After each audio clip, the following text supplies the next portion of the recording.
Now by now already most of you know that the Ford Ecosport was the compact SUV that really kick-started the compact SUV segment. But where's the fun in talking about that? What we are going to discuss today is that whether the new EcoSport is competitive enough to be in the segment and garner a majority of the share, wherein competition has grown a lot tougher. You've got the Maruti Suzuki Vitara Brezza, you've got the new Tata Nexon, you've also got the well-doing Honda WRV. So is the new EcoSport up to the game? We'll find out.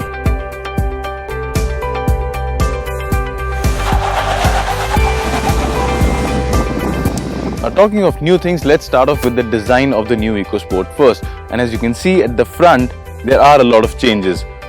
The one that gets your attention first is the grille. It's a wide grille laden in chrome. Of course, it will go down well with most people. You've got the smart looking headlamps. Again, they've got LED daytime running lamps, so that gives it a little bit more upmarket feel. New fog lamps, and overall if you look at the bumper, the creases, the curves, it's a much sharper vehicle when you compare it to the older EcoSport, and it also has a better road stance. Now moving to the side of the new EcoSport, well, when you look at it, there's not much new here except for these new alloy wheels that you can also see here. You've got a new design to them, and the fact that they come in 17-inch size for the top variants, that just adds a little more zing to the overall design. Whether that compromises ride quality or not is something we'll find out soon, but when you look at the overall design, you can spot an EcoSport coming, but the new EcoSport, when it's leaving, when you look at the rear or the side, you can't really make out it's the new one except for the wheel design. So now it's time we talk about the interiors of the new Ford EcoSport, and this is the place where you really will find a new experience. What you've got here is an entirely new dashboard, and the highlight of this new cabin is this floating 8-inch touchscreen. Now this floating screen really looks well. This is a design element that you find on much more premium cars, so this really looks well. It stands out as a design element in the entire cabin. If you talk about the screen itself, well, it's got Android Auto, it's got Apple CarPlay, so it checks those boxes. It takes care of your connectivity things. Apart from that, if you talk about navigation, well, this does not have inbuilt navigation, so if you're using Android Auto or Apple CarPlay, you can just stream your phone navigation onto the screen. That is how you can use navigation. Talking about the screen itself, well, it's very easy to use. It's got a smart interface and it's very responsive as well. There is barely any lag in terms of touch response, so it's quick, it just moves along well, very fluid. So overall, in terms of a user experience for this screen, I think Ford has done a great job. Now moving a little further below into the center console, what you have here is the aircon controls, the climate controls. You've also got these two sockets for USB, and you've got a traction control button here. There's also a 12-volt charging socket. The steering wheel itself, well, it's a new unit, feels good to hold. It's got the cruise control, it's got your phone and audio control button, so well, you're sorted on that front. You've also got these paddle shifters if you opt for the automatic transmission with the petrol engine. And you also have this new instrument cluster. Well, this instrument cluster is the only part of the EcoSport that really doesn't probably impress that much as the other things, and the reason for that is it just feels a little too basic. It's a combination of analog and digital. It's a small digital screen. It gives you all the necessary information. It's easy to use, easy to read, accessible, but it just doesn't have that wow factor that most of the other competitors have in this segment. The other new major thing in the cabin is the seat. Now these are new seats, and Ford tells us that based on feedback from Indian consumers specifically, they have redesigned the seat, so what you get is now wider seats with much more better support. Talking about utility, well, there's a lot of it. There are a lot of spaces where you can easily stow away a lot of your small things. The bottle holders here, well, they are practical. You can easily put 1 liter bottles here. You've got storage space here for your small knickknacks. You've got some storage space here for your smartphone or your wallet. You've got this Center console cavity here again, it's quite deep. You can see how deep my hand goes, so you can put in a lot of stuff around here. So if you talk about the overall experience for the front two seats, it's very good. You've got a practical and a smart interior, you've got good utility, you've got great ergonomics, everything is well within reach, and that is what really defines the interior of the EcoSport. It's a driver's car and it really gives you everything within reach. So now we're in the rear seat of the new EcoSport, and well, is there anything new to it? Not much. Not much has changed in terms of space. I've got the driver's seat adjusted to my driving preference. My height for reference is 5 feet 8 inches, and as you can see, I've got a decent amount of leg room to spare. Headroom again, no problem at all. Taller occupants too will find them comfortable in terms of headroom. Legroom, however, might be an issue. That has been a sore area for the EcoSport since the beginning, and there hasn't been any major improvement here. So if you're someone who's really tall, well, the legroom might be a little bit disappointing, but for most people of average height in India, this should be more than enough. The seats themselves are very comfortable, good support, good shoulder support, headrest is good, good under thigh support. So if I were to be in this seat for say 5-6 hours straight on a long drive, I wouldn't mind. However, that is only if I'm sharing the seat with just one other passenger, because if you have 3 people sitting here, it could be quite a squeeze. So anyway, it misses out on that width. So if you're 2 people here, well, it's an extremely brilliant place to be in. You've also got this comfortable armrest. You can just place in a couple of drinks here. So overall, when you look at the interior of the new EcoSport, well, it has grown on to become a much more smarter and a comfortable place. You've got a better infotainment system, you've got better connectivity options, you've got better seats so you can be more comfortable, and there's a lot of good utility as well. The only negative point is that if you're someone who's really tall, well, the legroom might be a little limited for you, but apart from that fact, the EcoSport is a great improvement in almost every aspect. Now, one of the other improvements in the new EcoSport is the boot. In terms of volume, what you get is an increment of about 30 liters, so that's a plus.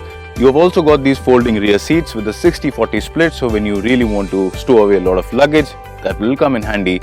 The other smart thing they've done is this floorboard. It's a removable thing, and you've got these levels here, so you can essentially just fit it in here, and this creates some space. And what you do with this is items like laptop or your other precious belongings can be placed here, and you can close this and it will keep them away from unwanted eyes.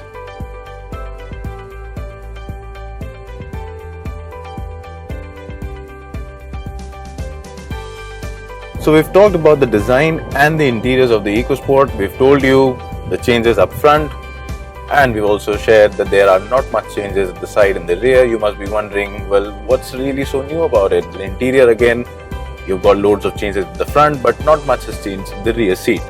Well, the highlight of the new EcoSport has got to be the powertrain. It's the petrol engine that I'm driving right now, which is a brand new unit. It's a 1.5 litre 3-cylinder naturally aspirated petrol unit that develops 123 PS and 150 Newton meters of torque. And if you love driving, this has got to be one of the best engines available in its price segment in the country right now. The gearbox itself responds well. It's not very quick, but yes, it is acceptable. It will not disappoint you. Unlike the older 1 litre EcoBoost engine that was available in the EcoSport, this one does not have a turbocharger, and hence you do not have to worry about the turbo lag, especially when you're in stop-go traffic.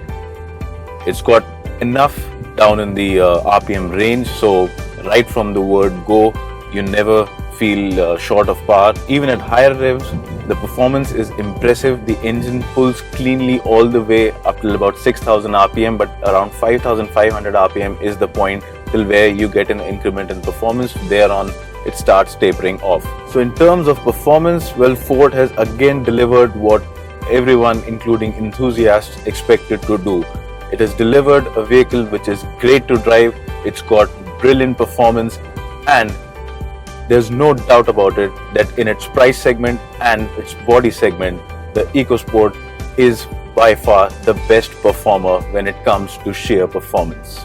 Apart from the petrol engine, there's also a diesel engine available in the new EcoSport. It's a 1.5 litre turbocharged diesel unit. It develops a healthy 100 horsepower and it comes paired to a 5-speed manual transmission. Performance again from the unit is impressive.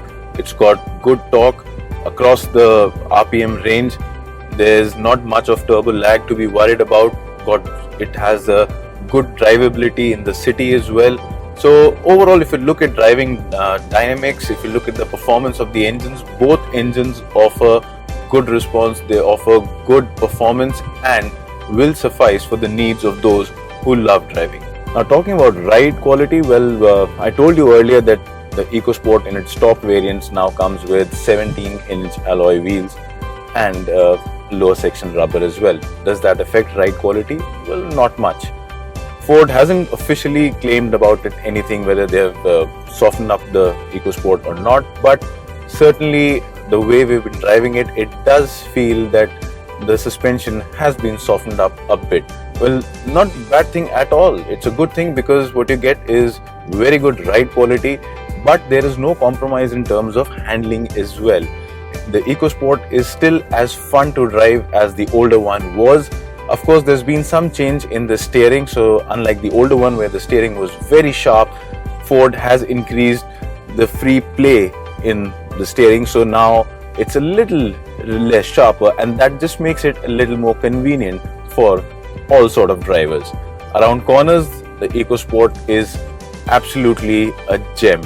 It handles well, there is very little body roll considering the size of the vehicle, and the handling again, the mechanical grip is very good. The tires offer good grip. The steering gives a good sense of what's going on with the tires on the road, and the brake pedal again offers good feedback. So when you combine all of these things together, what you get is a car that is an amazing machine to drive. It is really an enthusiast's car. And if you talk about this entire price segment today, there is no other compact SUV that can even come close to the EcoSport in terms of driving dynamics or performance. So if you're someone who loves driving, just go ahead and buy the EcoSport because there's nothing else there which can compete with this. So we've come to the end of driving the new EcoSport today here in Goa, and it's been a fantastic experience. We've driven both the petrol and the diesel, the petrol being the newer one, and it's time to conclude what does the new EcoSport offer. Well, what you get is a revamped design at the front. The side and rear are almost untouched, and that is an area where I think Ford probably could have given a little more of differences. The interior too has got a major upgrade in the form of a new dashboard and a touchscreen which gives good connectivity options.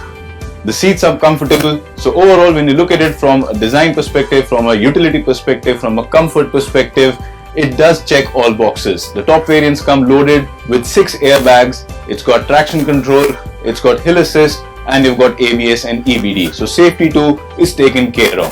The best part about this new EcoSport though is the petrol engine. The new 3-cylinder petrol engine is a driver's delight. So if you are someone who loves driving and wants a car that you can take out on weekends or on long trips, there is no other vehicle in the compact SUV segment that can beat the EcoSport right now. From a product perspective then, the new Ford EcoSport delivers on most fronts that consumers would demand. The success of this vehicle though will largely also depend on the pricing, which we'll get to know in a few days from now. If Ford India is able to price the new EcoSport competitively, there's a good chance the EcoSport might just become one of the most successful compact SUVs, the compact SUV segment that it started. If you like the video, please hit that subscribe button and share and like it as well. For anything else from the world of wheels, please log on to our website www.expressdrives.com. Till the next time we meet again, drive safe, follow all traffic rules and always wear a helmet.